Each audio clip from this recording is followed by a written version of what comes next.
क्योंकि दलाल का मतलब है दोगला, दलाल का मतलब है झूठा, दलाल का मतलब है बेईमान, दलाल का मतलब है कज़्ज़ाब, दलाल का मतलब होता है नादान, दलाल का मतलब होता है बेवकूफ, दलाल का मतलब होता है नासमझ। क्योंकि उसको बेवकूफी करके पैसा ही पैसा चाहिए, उसको इज्जत नहीं चाहिए। इसलिए आप अपनी इज्जत की फिक्र कीजिए और ऐसे दलाल से बच के रहिए। मेरा ये वीडियो बनाने का मकसद किसी का दिल दुखाना नहीं है। अगर किसी के दिल को ठेस पहुंचे तो माफ कीजिएगा, क्योंकि मैं किसी के दिल को ठेस पहुंचाना नहीं चाहता हूं, बल्कि मैं लोगों को कुछ सिखाना, कुछ रास्ता दिखाना चाहता हूं। सही रास्ता, सही राह क्या है, उस रास्ते को मैं दिखाना चाहता हूं। अगर किसी को दिल को ठेस पहुंचे तो वो माफ कीजिएगा और अपने दिल में मत लीजिएगा, क्योंकि मेरा काम है सही बात बोलना और सही रास्ते पर लोगों को लाना। अस्सलाम वालेकुम दोस्तों, मैं सीमांचल की एक लड़की की कहानी आप लोगों के सामने पेश करने जा रहा हूं। दोस्तों, बेटी रहमत है और बेटा अल्लाह की नियामत, लेकिन यही रहमत को अगर जहमत के लिए छोड़ दें तो वो जहमत ही बनेंगे और आपके लिए जहन्नम का ठिकाना बनेगा। लेकिन अगर आप अपनी बेटी की सही से परवरिश करते हैं और उसको सही रास्ते पर गामजान करते हैं, दीनी तालीम देते हैं और किसी ऐसे लड़का से शादी दिलाते हैं जो दीनदार हो, अच्छा हो, तो आपके लिए दुनिया में भी भलाई है, आपका दुनिया में भी नाम है और आखिरत में नाम ही नाम, भलाई भलाई, नेकी ही नेकी है। आपकी बेटी भी खुशहाल रहेगी दुनिया में अगर वो नेककार होगी, अपने शौहर की खिदमत करेंगे तो वो आखिरत में भी उसका फल जरूर मिलेगा। लेकिन यही बेटी अगर बदचलन, बद अखलाक, बद किरदार, बेअदब हो तो उसको फिर क्या कहना उसके बारे में। उसे दुनिया में भी जिल्लत व रुसवाई का सामना करना पड़ेगा और आखिरत में भी उसकी जिल्लत और रुसवाई होगी। ऐसे ही एक सीमांचल की गरीब बेटी, एक सीमांचल की बेटी, एक गरीब शख्स की बेटी की कहानी है जो सच्ची कहानी है, जिसे सुनकर आप लोग दंग रह जाएंगे कि आखिर ये कैसे हो सकता है, ऐसे एक लड़की कैसे कर सकती है। मैं आप लोगों को एक सच्ची कहानी की बात करता हूँ और वो सीमांचल की कहानी है। वाकया कुछ इस तरह का है, एक गाँव में सीमांचल की एक लड़की एक गाँव में रहती थी और वो लड़की बहुत दिनों तक अपने माई के घर में रही। 15 से 18 साल तक वो पहुंच गई। जब उसकी उम्र 18 साल हुई तो उसकी शादी दिलाने के लिए उसके अब्बू दौड़ धूप करने लगे। फिर उसके वालिद उसकी शादी दिलाते हैं किसी ऐसी जगह में जहां वो खुशहाल रह सके। लेकिन कुछ ऐसा वाकया पेश होता है लड़की के साथ, जिसकी वजह से लड़की वहां शादी के बाद रह नहीं पाती है और वो फिर तलाक होकर अपनी माँ के पास आ जाती है। लेकिन ये बात आप लोग दिमाग में रखिए कि लड़की लेकिन बदचलन है, बद अखलाक है, बद किरदार है। लड़की की शादी होने के बाद उसकी तलाक तुरंत हो जाती है। होने के बाद फिर वो लड़की किसी लड़का के साथ संबंध में आ जाती है। आने के बाद गांव के लोग, जो दलाल है, जो मेंबर है, जो नेता है, वो लोग फिर उस लड़का को पकड़ लेता है। पकड़ लेने के बाद उस लड़का को कहता है कि तुम अपने वालिदैन को बुलाओ, अपने माँ बाप को बुलाओ। फिर वो अपने माँ बाप को बुलाता है। बुलाने के बाद एक समाज में एक मीटिंग होती है, एक इंसाफ के लिए बैठता है आदमी। बैठने के बाद फिर इंसाफ होता है और इंसाफ में ये पास होता है कि आपको जुर्माना देना पड़ेगा। जुर्माना में 1 लाख तक जुर्माना अदा करना पड़ता है लड़का वालों की तरफ से। जो ही जुर्माना 1 लाख का होता है तो लड़की वालों के हाथ में नहीं आता है वो रुपया अगर आता है तो वो दलाल के हाथ में आता है। दलाल के हाथ में आता है। लड़की वालों को कुछ खबर तक नहीं होती है, लेकिन बाद में जाकर खबर मिलती है 1 लाख का जुर्माना क्या था। और फिर वो लड़की वाले आहो बुका करने लगे और जो ही आहो बुका करने लगे तो उसको जिस तरह से छोटे बच्चे को एक चॉकलेट देकर उसको छुपा दिया जाता है, उसको खामोश कर दिया जाता है, इसी तरह लड़की के वालिद को 10,000 रुपया दे दिया जाता है। फिर लड़की के वालिद खामोश हो जाता है। होने के बाद वो कुछ दिनों तक अपनी बेटी को घर में रखता है। रखने के बाद फिर किसी ऐसी जगह पर शादी दिलाता है। फिर देने के बाद वहां पर वो लड़की बहुत खुशहाल के साथ रहती है। रहने के बाद चंद ऐसा मोड़ आता है, कुछ ऐसा वाकया हो जाता है। फिर उसी लड़का के साथ, जिस लड़का के साथ ये जो है गलत संबंध कर लिया था, वो लड़का फिर गलत संबंध करने वाला वो लड़का अपने पास जो फोटो वगैरह है उस फोटो को उस लड़की के शौहर के पास भेज देता है। फिर वो शौहर ये देखते हुए गुस्सा में आता है और बाहर जाता है और वो बाहर जाने के बाद शादी कर लेता है। शादी करने के बाद वो अपनी बीबी को, पहली जो शादी किया था, उसको अपने माँ के पास भेज देता है और अपनी दूसरी बीबी को लेकर वो खुशहाल जिंदगी गुजारने लगता है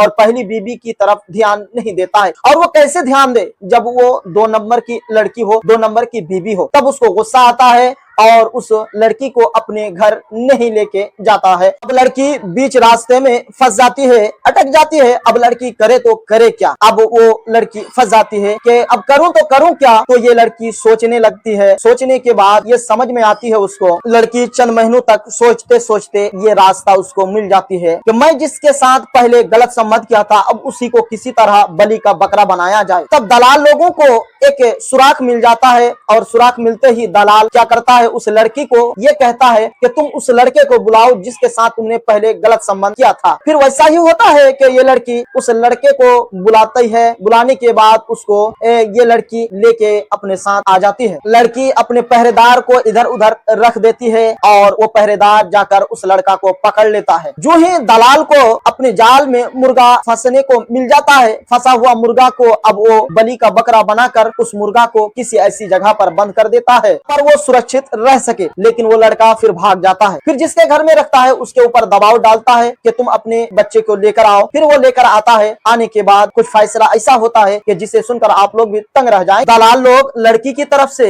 लड़का के गार्जियन को कहता है कि आप अपने बेटा की शादी इस लड़की से दिलाइए वरना आपको 2 लाख से लेकर 1,70,000 रुपया देना पड़ेगा। ये बात लड़का के वालिद के कान में पहुंचती है तो लड़का के वालिद ये कहते हुए कहता है कि 1,30,000 रुपया देंगे, अगर होगा तो कर लीजिए, नहीं तो आप इस बच्चे को रख लीजिए। फिर वो लड़का उस लड़की के घर में आ जाता है। आने के बाद इस लड़का को दलाल लोग उसको थाना लेके जाता है। लेकिन रास्ते में कुछ ऐसा होता है कि बीच में एक ऐसा शख्स आ जाता है जिसको हम लोग अपनी जबान में पहलवान कहते हैं या फिर डॉन कहते हैं। वो पहलवान वो डॉन आकर उसको रोक देता है। वो थाना तक पहुंच नहीं पाता है। लड़की और लड़का को लेकर दलाल लोग जाना चाहता था लेकिन पहलवान लोग उस गाड़ी को बीच रास्ते में रोक देता है। फिर रात गुजर जाती है। रात गुजर जाने के बाद सुबह होने के बाद फिर वो उस लड़का और उस लड़की को लेकर थाना पहुंचता है। पहुंचने के बाद वहां पर कुछ ऐसा होता है जिसे सुनकर आप लोग भी हैरान हो जाएंगे। वहां पर दोनों की तरफ से लड़का और लड़की की तरफ से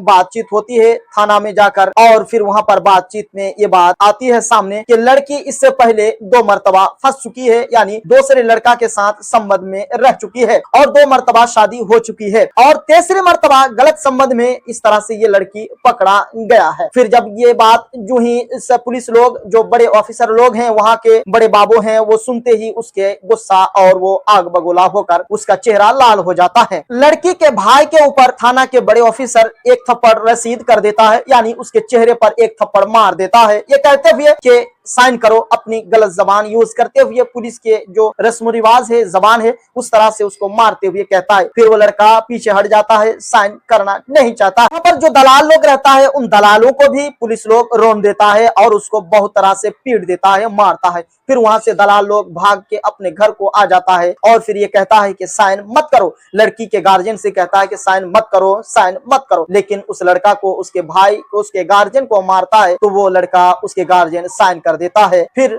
वहां से ये लोग निकल के आ जाता है। थाना में खुद लड़की वाले अपने आप फंस जाता है क्योंकि वहां के जो दलाल है वो खुद कहता है कि हमारा यही कारोबार है। ये सुनते ही थाना के जो बड़े बाबू हैं उसको गुस्सा आता है और उसको इस तरह से पीट देता है। 1 लाख से लेकर 1,30,000 रुपया लड़का के गार्जियन देना चाहता था लेकिन लड़की की तरफ से जो दलाल है वो मानना नहीं चाहता था। उन लोगों का कहना था कि 2 लाख से लेकर 1,70,000 रुपया दीजिए तब हम लोग मानेंगे। लेकिन इस तरह से जब थाना में गए तो लड़का की तरफ से 30,000 रुपया खर्च होता है। 30 से लेकर 40,000 रुपया खर्च होता है और अपने बच्चे को अच्छी तरह से बरी होकर लेके आ जाता है। और वो लड़का जिसके साथ गलत संबंध का इल्जाम लगाता है वो लड़का की पहले से शादी है और उसकी बीवी भी है, उसका बाल बच्चा नहीं है। आप लोगों को इस वाकया इस कहानी से क्या हासिल हुआ? इस कहानी से यही हासिल हुआ कि भलाई कर भला होगा, बुराई कर बुरा होगा। क्योंकि एक दलाल जब बीच में आ जाता है तो उसको कुछ नहीं दिखाई देता है सिवाय रुपया और पैसा के। दलाल को सिर्फ पैसा ही पैसा चाहिए था, इज्जत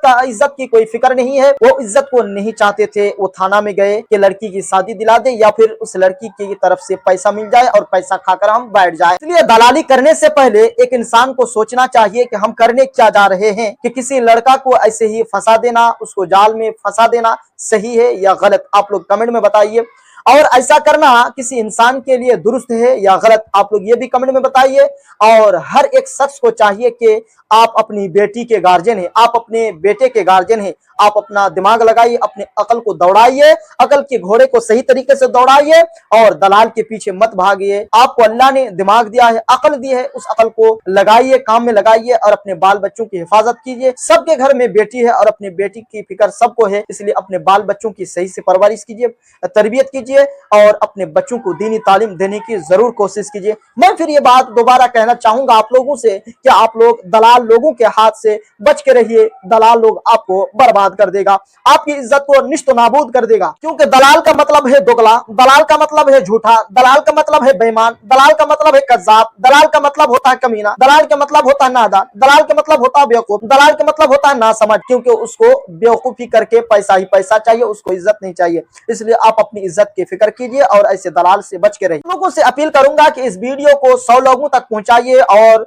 ताकि लोग बेटी वाले हो या बेटे वाले हो, बेटे के गार्जियन हो या बेटी के गार्जियन हो, ताकि वो लोग ऐसे दलाल से बच सके और अपनी इज्जत की हिफाजत कर सके कि अब शादी होने के लायक नहीं रही, क्योंकि 5 मरतबा इस तरह का कांड हो चुका है। इसलिए मैं आप लोगों से अपील करूंगा कि इस वीडियो को आप लोग 100 लोगों तक जरूर शेयर कर दीजिए। अगर आप लोग यूट्यूब चैनल में देख रहे हैं तो यूट्यूब चैनल के इस वीडियो को फेसबुक में, व्हाट्सएप में, जहां तक हो सके शेयर कीजिए। अगर आप लोग फेसबुक में देख रहे हैं तो फेसबुक को फॉलो कर लीजिए और इस वीडियो को दूसरे तक शेयर कर दीजिए और एक प्यारा सा कमेंट आप लोग अपनी ख्याल से कर दी। मेरा ये वीडियो बनाने का मकसद किसी का दिल दुखाना नहीं है। अगर किसी के दिल को ठेस पहुंचे तो माफ कीजिएगा, क्योंकि मैं किसी के दिल को ठेस पहुंचाना नहीं चाहता हूं, बल्कि मैं लोगों को कुछ सिखाना, कुछ रास्ता दिखाना चाहता हूं। सही रास्ता, सही राह क्या है, उस रास्ते को मैं दिखाना चाहता हूं। अगर किसी को दिल को ठेस पहुंचे तो वो माफ कीजिएगा और अपने दिल में मत लीजिएगा, क्योंकि मेरा काम है सही बात बोलना और सही रास्ते पर लोगों को लाना। तब तक के लिए अस्सलाम वालेकुम व रहमतुल्लाह।